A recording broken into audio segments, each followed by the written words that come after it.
صل على رسوله الكريم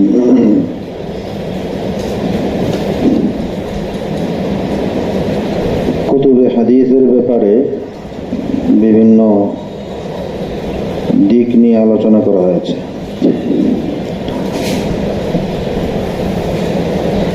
এখন একটা বিষয় জানা দরকার, সেটা হলো রুয়াতে হাদিসের দরজা বুঝবো কিভাবে আমরা। যেমন ইমাম তিরমিজি রহমতুল্লাহ আলাইহি বিভিন্ন জায়গায় রাবিদের ব্যাপারে শব্দ ব্যবহার করবেন, মাজহুল, কোথাও বলবেন যায়ীফ, কোথাও বলবেন মুনকারুল হাদিস। এটার রাবিদের অবস্থান কিভাবে আমরা বুঝবো, কোন রাবি কোন স্তরের, এই ব্যাপারে কয়েকটা ধাপ। দারাজাতু রুয়াতিল হাদিস, প্রথম ধাপ হলো শুধু বলে দিবেন সাহাবিয়ুন, এর চেয়ে কোন রাবির ব্যাপারে এর চেয়ে বড় কোন তাদিল হতে পারে না। জারহ তাদিলের আইম্মায়ে কেরাম, জারাহ মানে কোন রাবির ব্যাপারে কোন ত্রুটি নিয়ে কথা বলা, এটাকে বলে জারহ। তাদিল মানে কোন রাবি, কোন হাদিস বর্ণনাকারীর প্রশংসামূলক কথা বলা, তাকে স্বীকৃতি দেওয়া, এটাকে বলে জারহ তাদিল। তো যারা এই বিষয় নিয়ে আলোচনা করেন, বিশ্লেষণ করেন, তাদেরকে বলে আইম্মায়ে জারহ তাদিল, ইমামুল জারহি ওয়াত তাদিল।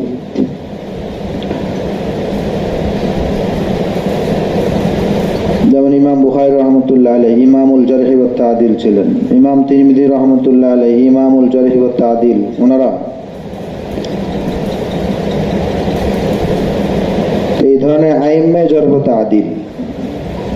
কোন রাবির ব্যাপারে যদি বলা হয় ইনি সাহাবী, সাহাবী বলার মানেই হলো কুল্লুহুম উদুল, সাহাবায়ে কেরাম সবাই শতভাগ নির্ভরযোগ্য।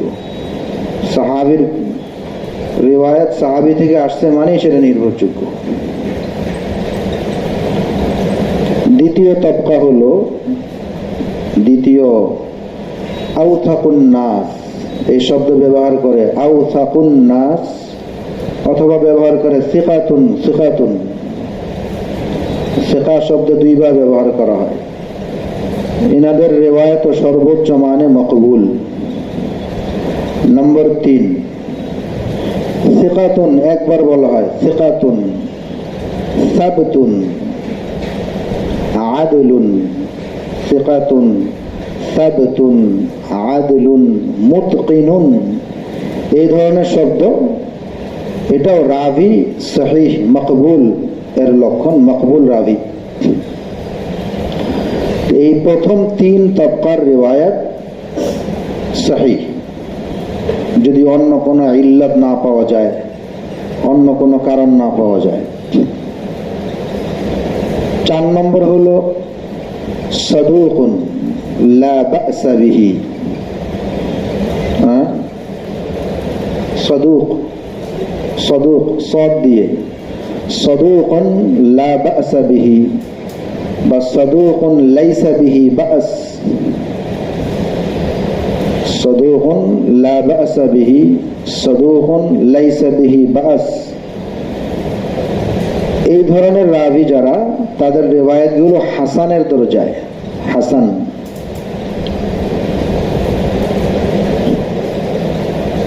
পাঁচ নম্বর সাদুকুন ইয়াহিমু। সাদুকুন ইয়াহিমু, সাদুকুন ইউখতিউ, সাদুকুন লাহু আওহাম, এই ধরনের শব্দ ব্যবহার করবে। সাদুকুন ইয়াহিমু, সাদুকুন ইউখতিউ, সাদুকুন লাহু আওহাম, এই ধরনের শব্দ ব্যবহার করবে।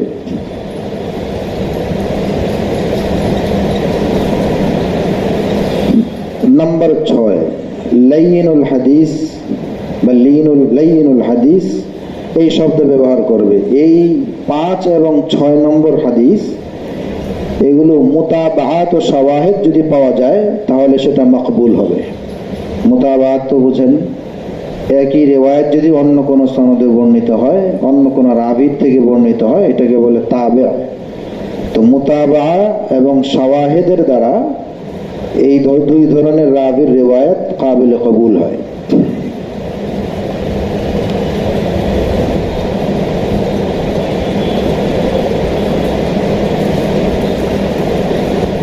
সাত নম্বর, মাস্তুরুন।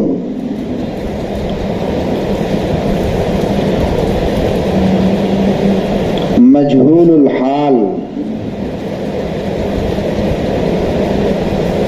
8 নম্বর, যায়ীফ।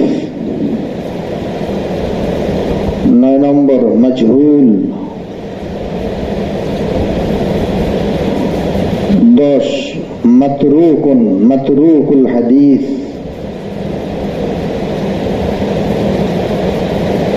ওয়াহিন, সাকিতুন, এই ধরনের শব্দ। কয়টা হয়েছে? 11। মুত্তাহাম বিল কিযবি।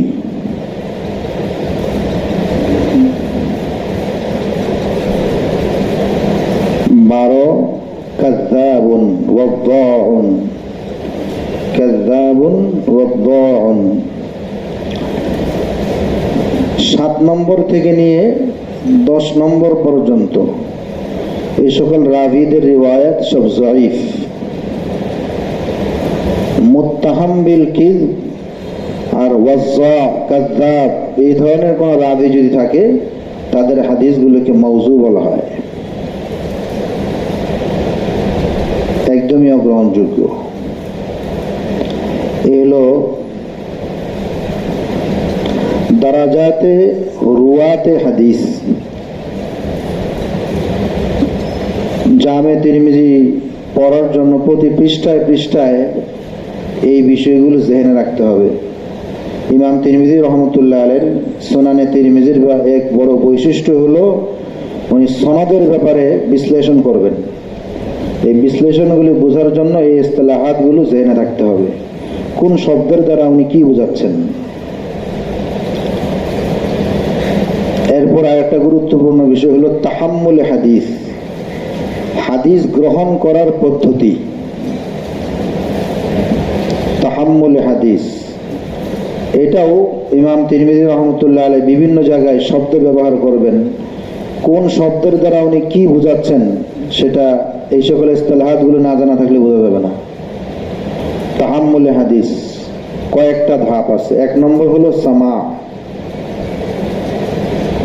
কিরাআতুস সামা মানে কিরাআতুশ শাইখ আলা তিলমিজ। উস্তাদ হাদিস বলবেন আর ছাত্ররা সেই হাদিসটা শুনবে, এটাকে বলে কিরাআতুশ শাইখ আলা তিলমিজ। কোন রাবী যদি কিরাআতুশ শাইখ আলা তিলমিজ হিসাবে কোন হাদিস শুনে থাকেন, যে শব্দ উনি ব্যবহার করবেন এই হাদিসটা বর্ণনা করার ক্ষেত্রে সেটা হলো হাদ্দাসানি। এটার জন্য শব্দ ব্যবহার হবে হাদ্দাসানি। আরেকটা শব্দ ব্যবহার হবে আখবারানি ওয়া আনা সামিআতু মিন ফুলানিন। আখবারানি ওয়া আনা সামিআতু মিন ফুলানিন, অথবা শুধু সামিআতু ব্যবহার করবে।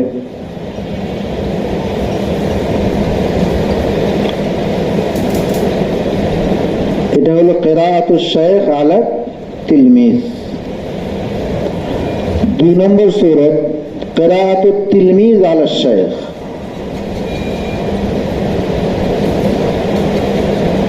কিরাআতুত তিলমিজ আলা শাইখ, এটা বোঝানোর জন্য 2 ধরনের বিষয়। যে তার মানে তালিবে ইলম পড়তেছেন, উস্তাদ শুনতেছেন, এই ক্ষেত্রে যে পড়তেছে সে বলবে ক্বারাআতু আলাইহি ওয়া আনা আসমা। ক্বারাআতু আলাইহি ওয়া আনা আসমাউ।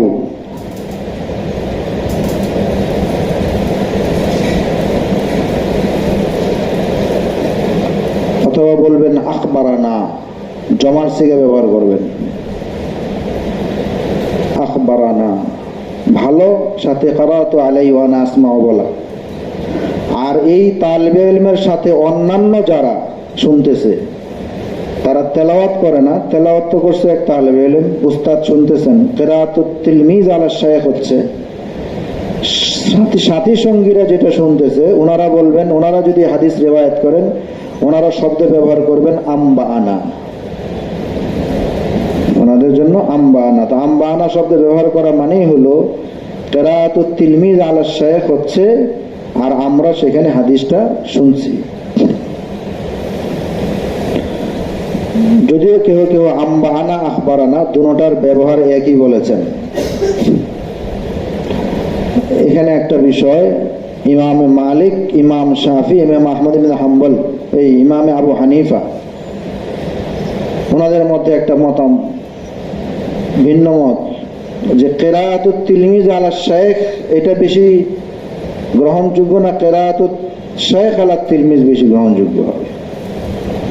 উস্তাদ পড়তেছেন ছাত্ররা শুনতেছেন, এই একটা পদ্ধতি। আর একটা কিরাআতুত তিলমিজ, তালেবে ইলম পড়তেছে উস্তাদ শুনতেছে, কোনটা বেশি গ্রহণযোগ্য হবে? ইমাম মালিক এবং ইমামে শাফি রহমতুল্লাহ আলাইহি বলেন উস্তাদ পড়তেছেন ছাত্ররা শুনতেছেন এটা বেশি গ্রহণযোগ্য।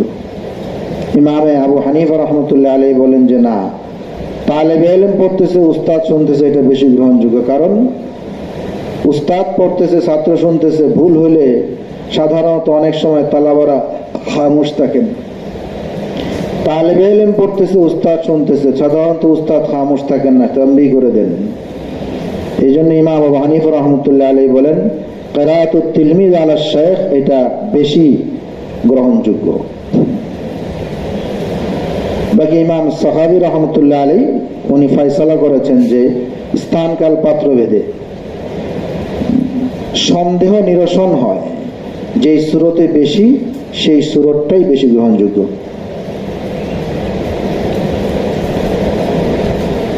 এই হলো দুই সূরত। আরেকটা সূরত বলে যেটা আল কিতাবাতু ওয়াল মুরাসালাহ, আল কিতাবাতু ওয়াল মুরাসালাহ, কোন মুহাদ্দিস নিজের হাদিস লিখিতভাবে কাউকে দিয়ে দিলেন, কারোর কাছে পৌঁছে দিলেন, চিঠির মাধ্যমে লিখিত আকারে পৌঁছে দিলেন। এই সূরতেও যে সিগা ব্যবহার করবে সেটা হলো কাতাবানি বা কাতাবা ইলাইয়া, আরসালা ইলাইয়া, এই ধরনের শব্দ ব্যবহার করবে। কাতাবানি ও কাতাবা ইলাইয়া, আরসালা ইলাইয়া। এই সূরতে হাদ্দাসানি আখবারানি ব্যবহার করা জায়েজ নাই।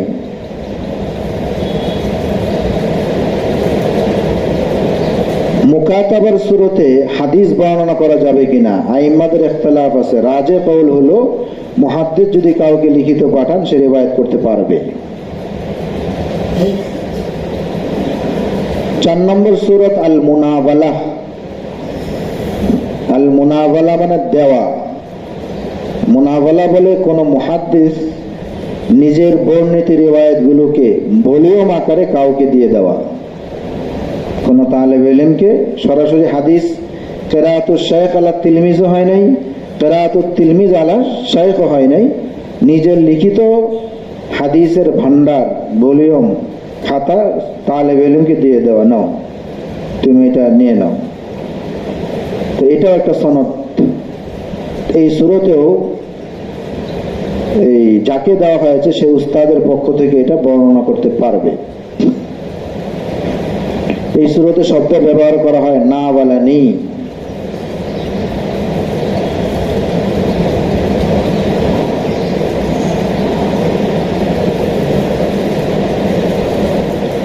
পাঁচ নম্বর ভেজাদা। ভেজাদা বলা হয় সরাসরি মুহাদ্দিস থেকে তার হাদিসের কোনো পাণ্ডুলিপি না পেয়ে অন্য কাহারো মাধ্যমে কোনো পাণ্ডুলিপি হস্তগত হওয়া।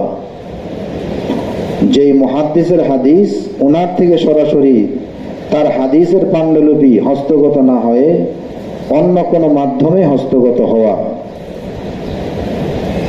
এই সূরতে সেই মুহাদ্দিস থেকে রিওয়ায়াত বর্ণনা করা জায়েজ নেই,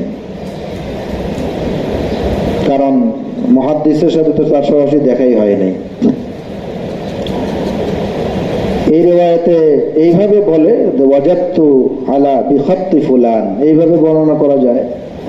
বাকি এটা সেই শায়েখ থেকে বরাহে রাস্ত বর্ণনা করার সুযোগ নাই যে আমাকে উনি হাদিস বলেছেন, কারণ মাঝখানে ইনকিতা আছে, সরাসরি মুহাদ্দিস থেকে সে হাদিস পায় নাই। এটা হলো তাহাম্মুলে হাদিসের বিভিন্ন শব্দ চয়ন। মুহাদ্দিসিন কেরাম কোথায় কি শব্দ ব্যবহার করেন, কোন শব্দের মর্ম উদ্দেশ্য কি, এটা স্পষ্ট হলো।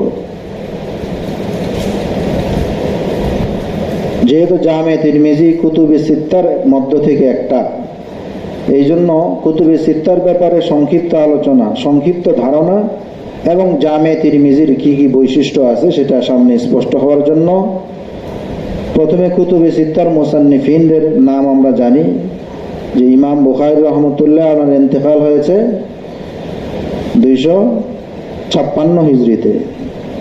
ইমাম মুসলিম রহমতুল্লাহ আলাইহি জামে সহিহ মুসলিমের মুসান্নিফ ইমাম মুসলিম রহমতুল্লাহ ইন্তেকাল হয়েছে 261 হিজরিতে।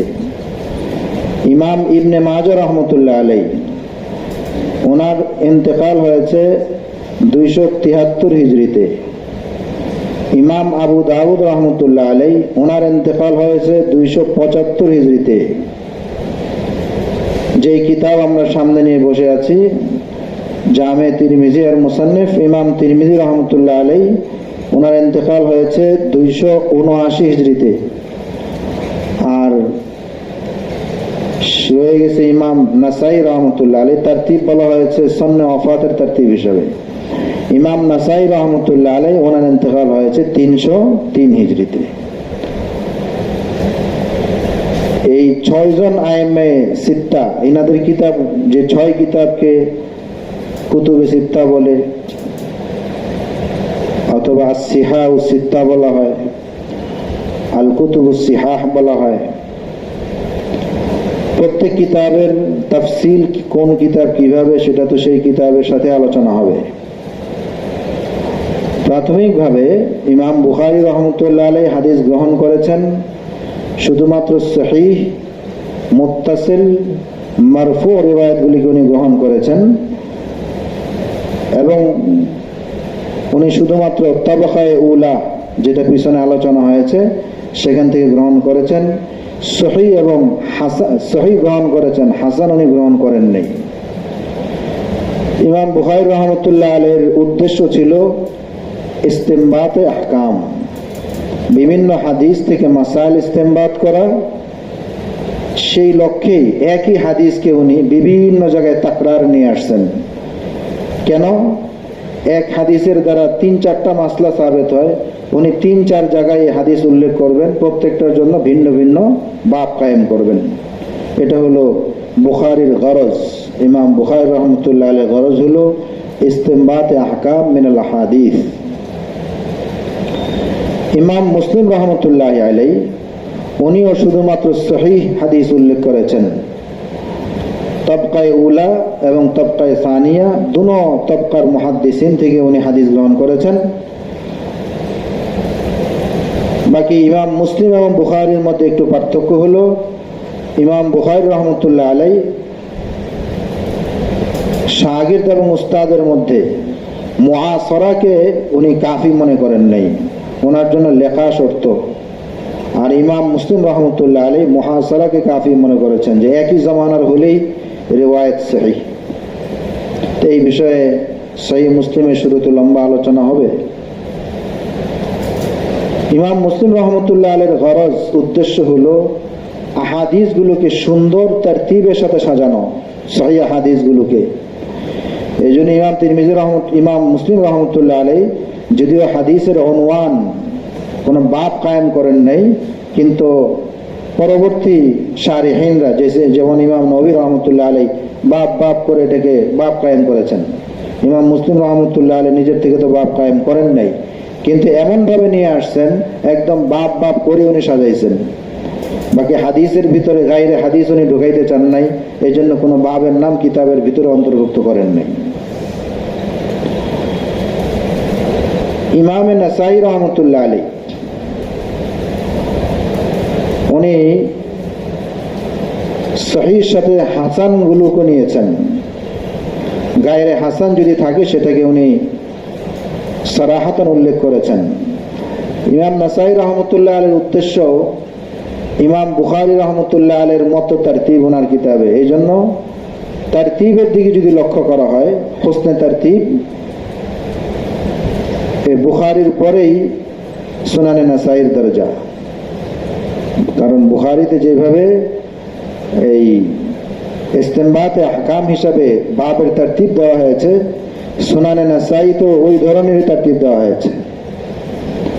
ইমাম নাসাই রহমতুল্লাহ আলাইহির হাদিস বর্ণনার পদ্ধতি হলো এক বাবের বিভিন্ন হাদিসগুলিকে উনি উল্লেখ করবেন, কিন্তু সবচেয়ে রাজেহ যেটা ওনার নিকট হাদিস, সবচেয়ে সহি আসাহ, ওটাকে উনি বাবের শেষে উল্লেখ করবেন, শেষে। নাসাই আর ইমাম আবু দাউদ রহমতুল্লাহ আলাইহির তরিকা একদম উল্টা। উনি সবচেয়ে আসাহুল বাব যেটা, সেটা আগে উল্লেখ করবেন, অন্যান্যগুলি শেষে উল্লেখ করবেন। বাকি ইমাম আবু দাউদ রহমতুল্লাহ আলাইহির তরজে বয়ান হলো আলা তারতিবিল আবওয়াবিল ফিকহিয়া, ফিকহি তারতিবে উনি উল্লেখ করবেন। এই জন্য ইমাম নাসাই রহমতুল্লাহ আলাইহির বেশি হাদিসের সুনানে নাসাইর তাশাব্বুহ বেশি বুখারীর সাথে, আর সুনানে আবু দাউদের তাশাব্বুহ বেশি তিরমিজির সাথে। আবু দাউদের ফিকহি আবওয়াবের তারতিবে সাজানো হয়েছে, এবং ফুকাহায়ে কেরাম যে সকল হাদিসের দ্বারা ইস্তেদলাল করেছেন উনি ওই সকল হাদিসগুলি ওখানে উল্লেখ করেছেন। আসাহটাকে সবশেষে উনি উল্লেখ করেছেন, হ্যাঁ, শুরুতে উল্লেখ করেছেন। ইমাম ইবনে মাজাহ রহমতুল্লাহ আলাইহি ইমামে আবু দাউদের তরজে উনি চলছেন। একটু পার্থক্য হলো আবু দাউদ রহমতুল্লাহ আলাইহি যায়ীফ এবং মওযু হাদিস গ্রহণ করেন নাই, কিন্তু ইমাম ইবনে মাজাহ রহমতুল্লাহ আলাইহি এই ব্যাপারে ততটা সতর্কতা অবলম্বন করেন নাই। এইটা ওনার শর্ত ছিল না। এই জন্য উনি সহিহের সাথে হাসান, যায়ীফ, মওযু পর্যন্ত নিয়ে আসছেন, যেটা আগে আলোচনা হয়েছে। 19টা হাদিস এখানে মওযু ঢুকে গেছে। এই সর্বশেষ ইমাম তিরমিজি রহমতুল্লাহ আলাইহি, ইনার উদ্দেশ্য হলো আবওয়াবে যে সকল মাসাইল মাযাহিরে আরবা বা ফুকাহা যে সকল হাদিসের দ্বারা ইস্তেদলাল করেন, ওই সকল বাব কায়েম করে হাদিসগুলিকে উনি উল্লেখ করবেন। ইনার একাধিক হাদিস উনি হাদিসে উল্লেখ করবেন না, মাত্র একটা হাদিস উল্লেখ করবেন ইমাম তিরমিজি রহমতুল্লাহ আলাইহি। আর বর্ণনার ক্ষেত্রে ওনার পদ্ধতি হলো বেশিরভাগ উনি চেষ্টা করেন অন্যান্য মুহাদ্দিসিন যে হাদিস বর্ণনা করেন নাই সেই হাদিস উনি বর্ণনা করবেন, ওই সনদে বর্ণনা করবেন, যদিও সেটা আসাহু মাহবিল বাব না হয়, না মাহফিল বাব না হয়, অন্যান্য মুহাদ্দিসিন যেটা উল্লেখ করেন নাই ওটা উল্লেখ করবেন। আর আসাহ যদি অন্যটা হয় তাহলে পরবর্তীতে বলবেন অফিল বাব, অফিল বাবি হাকাযা বলতে থাকবেন, শেষে গিয়ে বলবেন যে তবে আসাহু মাহফিল বাব হলো এটা। কিন্তু শুরুতে উনি রেওয়ায়েত আনবেন, যে রেওয়ায়েতটা সাধারণত অন্যান্য মুহাদ্দিসিনরা যে সনদে হাদিস উল্লেখ করেন নাই। যেহেতু আমাদের সামনে জামে তিরমিজি, এটা নিয়ে আমরা পড়ব, তো জামে তিরমিজির খুসুসিয়ত, বৈশিষ্ট্যগুলো সামনে থাকা দরকার। নম্বর 1, মিজাতু জামে তিরমিজি, ইমাম তিরমিজি রহমতুল্লাহ আলাইহির জামের বৈশিষ্ট্য বা খুসুসিয়াত। নম্বর 1, কুতুবে সিত্তার মধ্যে এই কিতাবেরই বৈশিষ্ট্য একই সাথে জামে এবং একই সাথে সুনান।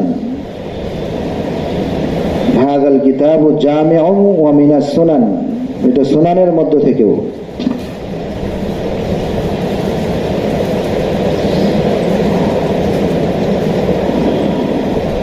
নম্বর 2, الترتيب على الابواب الفقهيه, ফিকহি আবওয়াবের তরতিবে উনি এটাকে সাজাইছেন।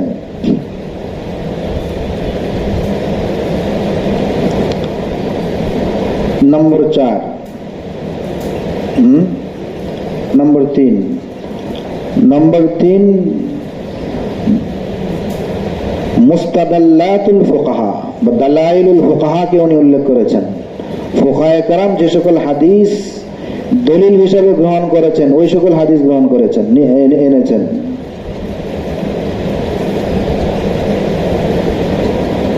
নম্বর 4, আইম্মায়ে মাযাহিবের কথা উল্লেখ করেছেন। অন্য কিতাবে আইম্মায়ে মাযাহিবের কথা বরাহ রাস্ত উল্লেখ নাই, আইম্মায়ে মাযাহিবের কথা উনি উল্লেখ করেছেন। নম্বর 5,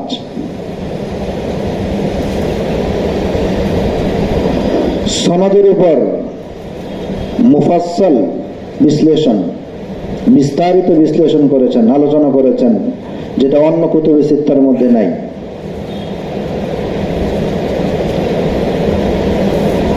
নম্বর 6, সনদের মধ্যে কোনো ইল্লত থাকলে ইল্লত উনি বর্ণনা করেছেন।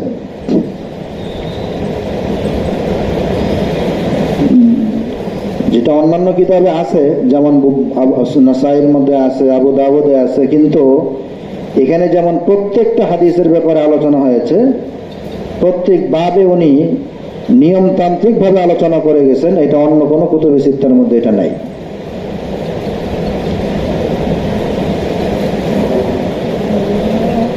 নম্বর 7, রুয়াতে হাদিসের বিশ্লেষণ এবং মাজহুল রাবিদের শনাক্তকরণ। রুয়াতে হাদিস নিয়ে উনি আলোচনা করেছেন এবং কোন রাবি যদি মাজহুল হয়ে থাকে, যার নাম জানা নাই, ওনার ব্যাপারে উনি বিশ্লেষণ করেছেন। রাবির মধ্যে কোনো ইবহাম থাকলে সেই ইবহামকে দূর করেছেন।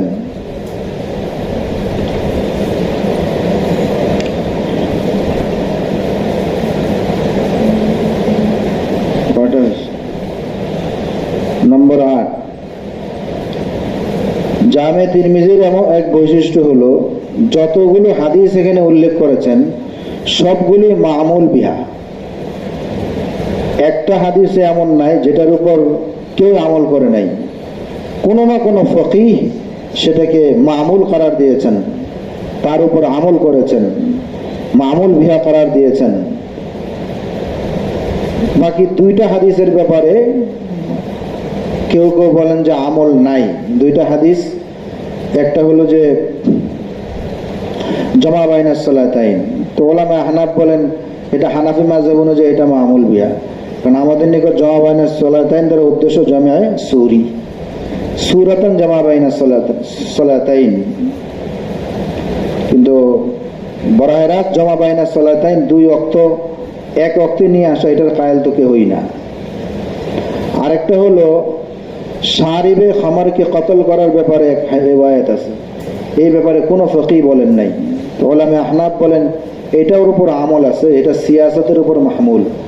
কোন রাষ্ট্রপ্রধান যদি মনে করে যে কাতেলে খামর, শারিবে খামরকে হত্যা করা দরকার রাষ্ট্রীয় বিভিন্ন হিকমতের কারণে, তাহলে সেটা করার সুযোগ আছে। এই ব্যাখ্যা যদি সামনে আসে, তাহলে জামে তিরমিজির সকল রিওয়ায়াতগুলো মামুল বিহা। এটা কুতুবে সিত্তার আর কোনো কিতাবের এই বৈশিষ্ট্য নেই।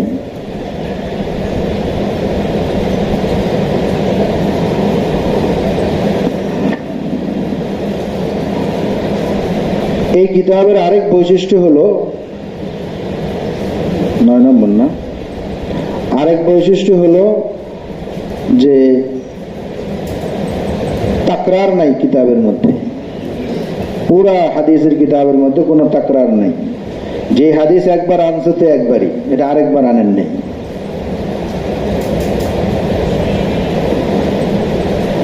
আরেক বৈশিষ্ট্য এই কিতাবের 11 নম্বর 10, যে মুতাব্বাল হাদিসের যে অংশটা বাবের সাথে সম্পৃক্ত, শুধুমাত্র ততটুকুই অংশ উল্লেখ করেছেন, বাকি অংশটুকু উল্লেখ করেন নাই। এর দ্বারা ফায়দা হলো ইস্তেদলালাতগুলো, দালায়েলগুলো মুখস্থ করতে সহজ। মুতাব্বাল হাদিস যদি হয়, দালায়েল মুখস্থ করা কঠিন হয়ে যায়। এই জন্য জুজ করে উনি হাদিসটাকে জুজ করে, যতটুকু জুজ তরজমাতুল বাবের সাথে সম্পৃক্ত ততটুকু উল্লেখ করেছেন, পুরা হাদিস উল্লেখ করেন নাই।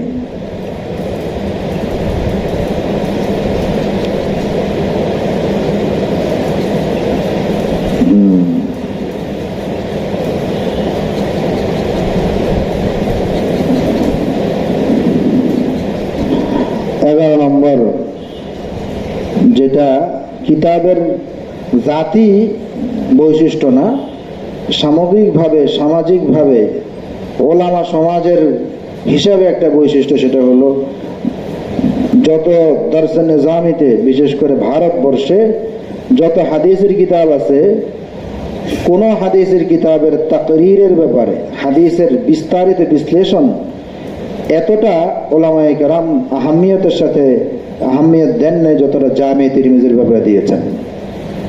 এমনকি সহিহুল বুখারীর ব্যাপারেও সেখানে এত বিশ্লেষণটা করা হয় না, যেমন ফিকহি মাসাইল ইত্যাদির বিশ্লেষণ যতটা জামে তিরমিজিতে হয়। এটা আমাদের আকাবের, আমাদের মাশায়েখ উম্মত আকাবের, ওনারা এই কিতাবটাকে এই তাকরীরের জন্য মাসাইলের বিশ্লেষণ, সনদের বিশ্লেষণ, মতনের বিশ্লেষণ, এতটা মুফাসসাল আলোচনার জন্য এই কিতাবটাকে ওনারা বিশেষভাবে চয়ন করেছেন।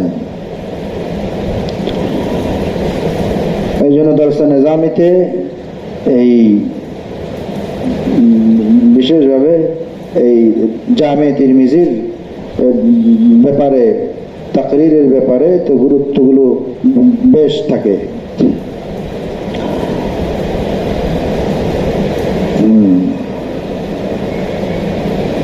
এই সকল অল্প কিছু বৈশিষ্ট্য, বাকি বৈশিষ্ট্যের তো শেষ নাই। যে যত বড় হয় তার বৈশিষ্ট্য তত বড় হয়। এই কয়েকটা আলোচনা করা হয়েছে যে হাদিসের সৌন্দর্য না, এই হাদিসের কিতাবের সৌন্দর্য না, হাদিসের কিতাবের সৌন্দর্য তো সবগুলোতেই আছে। এই বৈশিষ্ট্যগুলো হলো এই জামে তিরমিজির অন্যান্য যে 5টা কিতাব আছে, আরো কুতুবে সিত্তার বাকি 5টা থেকে এর মধ্যে একটু ব্যতিক্রম, বিশেষ যে বিষয়গুলো জামে তিরমিজির মধ্যে পাওয়া যায় যেটা অন্যগুলোর মধ্যে নাই। আলহামদুলিল্লাহি রাব্বিল আলামিন, সাল্লাল্লাহু আলাইহি ওয়া সাল্লাম।